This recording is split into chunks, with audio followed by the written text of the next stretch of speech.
नमस्कार दोस्तों।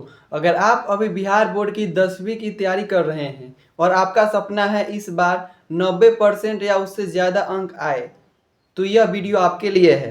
तो सबसे पहले मैं आपको अपना रिजल्ट दिखाना चाहता हूं ताकि आपको मेरी बातों पर भरोसा हो सके। तो ये है मेरा 2025 बिहार बोर्ड 10th का रिजल्ट।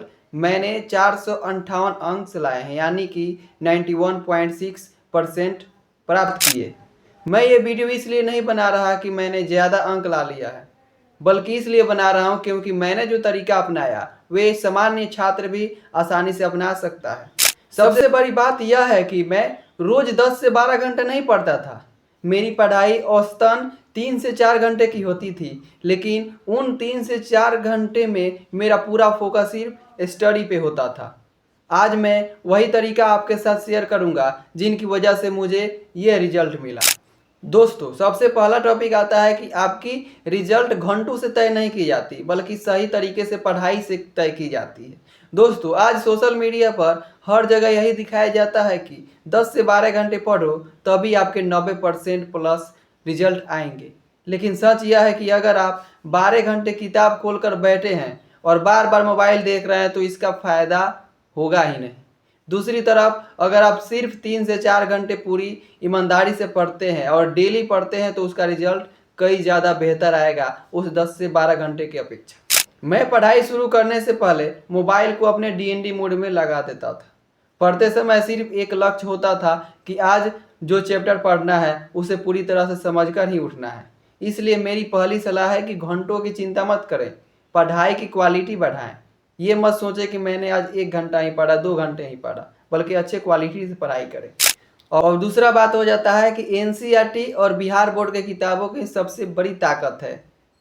बहुत सारे बच्चे शुरुआत से ही अलग अलग गाइड और किताबें खरीद लेते हैं, लेकिन मैंने सबसे पहला एनसीईआरटी और बिहार बोर्ड की किताबों पर पूरा फोकस किया और उन्हें ख़त्म किया। हर चैप्टर पढ़ा, हर उदाहरण समझा, हर सवाल को हल किया।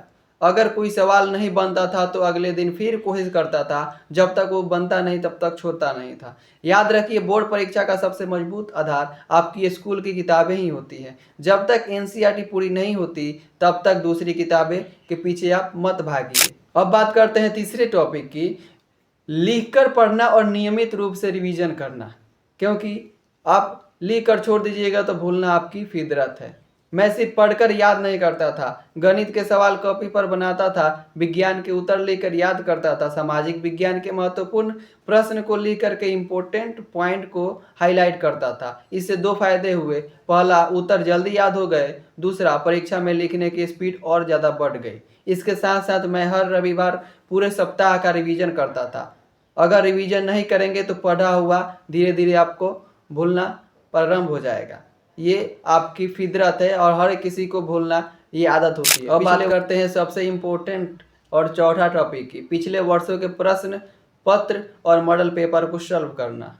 एग्जाम के आखिरी महीनों में मैंने पिछले वर्षों के जितने भी क्वेश्चन पेपर थे उनको सारे के सारे हल कर दिए थे। इससे मुझे समझ आया कि कौन से टॉपिक बार बार पूछे जाते हैं। साथ ही परीक्षा का डर भी खत्म हो गया, क्योंकि मुझे पहले से ही पता चल गया था कि पेपर किस तरह से आता है। अगर आप भी हर हफ्ते एक मॉडल पेपर समय देकर हल करेंगे तो असली परीक्षा में आपका आत्मविश्वास काफ़ी बढ़ जाएगा और उसमें आपको लगेगा ही नहीं कि मैं बोर्ड का एग्ज़ाम दे रहा हूँ या फिर अपने स्कूल का तिमाही या 6 माही एग्ज़ाम दे रहा हूँ। अगर आप सच में 90% या उससे ज़्यादा अंक लाना चाहते हैं तो इन चारों बातों को याद रखिए। रोज़ नियमित पढ़ाई करें, एनसीईआरटी और बिहार बोर्ड की किताबें ही पूरी तरीके से पढ़ें, लिखकर रिवीजन करें और पिछले वर्षों के जितने भी क्वेश्चन पेपर है उन्हें सॉल्व करें। और सबसे ज़रूरी बात, दूसरे से अपनी तुलना मत कीजिए। कोई 10 घंटे पढ़ता है तो कोई 12 घंटे। आपको उतना ही पढ़ना है जितना आप रोज़ लगातार पढ़ सके। रोज़ 3 से 4 घंटे ईमानदारी से पढ़िएगा। अगर ये आपको वीडियो पसंद आया तो इसे अपने दोस्तों के साथ शेयर जरूर करें। अगर आप चाहते हैं कि मैं अपना पूरा स्टडी टाइम टेबल, नोट्स बनाने का तरीका और एग्जाम से पहले की रणनीति भी बताऊं तो कमेंट में पार्ट 2 जरूर लिखिएगा। मैं अपना पूरा रणनीति अपनाया था एग्जाम से पहले, वो पूरा आपको वीडियो में बता दूंगा। और चैनल पे नए हैं तो चैनल को सब्सक्राइब जरूर कीजिएगा, क्योंकि ऐसे ही जेन्युइन जानकारी जो कि एक स्टूडेंट को नॉर्मल जानकारी होना चाहिए वो देता हूँ, और अपने अनुभव के साथ देता हूँ। मैं कोई ऐसी बनावटी बात नहीं करता। तो इसके लिए आप मेरे चैनल को सब्सक्राइब जरूर कर लीजिए और साथ ही वीडियो को लाइक करें। मिलते हैं एक नए वीडियो में, तब तक के लिए जय हिंद।